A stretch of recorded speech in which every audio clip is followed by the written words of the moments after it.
Pozdrav svima! Jeste li znali da ova 3 prirodna sastojka mogu potpuno transformirati vaša stopala? Ako imate umorna, natečena ili problematična stopala, ostanite s nama do kraja videa i rezultat će vas iznenaditi. Prvo ću vam pokazati jedan sastojak koji je temelj ovog tretmana. Sve što vam treba je morska sol. U 300 ml vruće vode dodajte žlicu soli i miješajte dok se potpuno ne rastopi.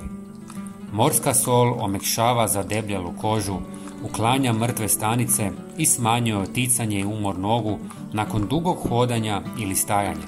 Osim toga, djeluje blago antibakterijski i štiti stopala od infekcija.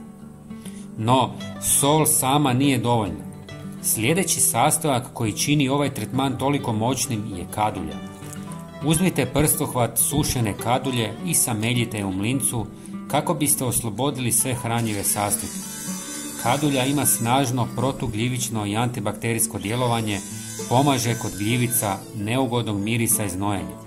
Također umiruje iritacije, svrbež i upale, smanjuje oticanje, opušta mišiće i zglobove te može pružiti olakšanje kod artritisa i osteoartritisa. Dodatno potiče cirkulaciju i daje osjećaj lakoće, čineći stopala zdravijima i ugodnijima na dodir. Istresite kadulju u vodu i dobro promiješajte. I konačno, treći sastojak koji upotpunjava ovu čarobnu kupku je jabučni ocat. Dodajte 100 ml octa u vodu.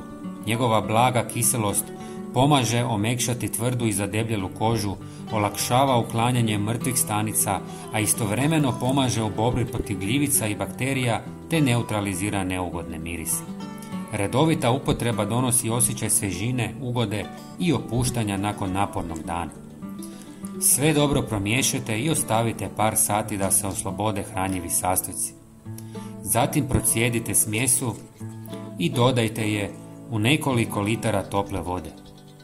Namačite noge 2 puta tjedno, oko 20 minuta i već nakon prvog tretmana osjetit ćete razliku.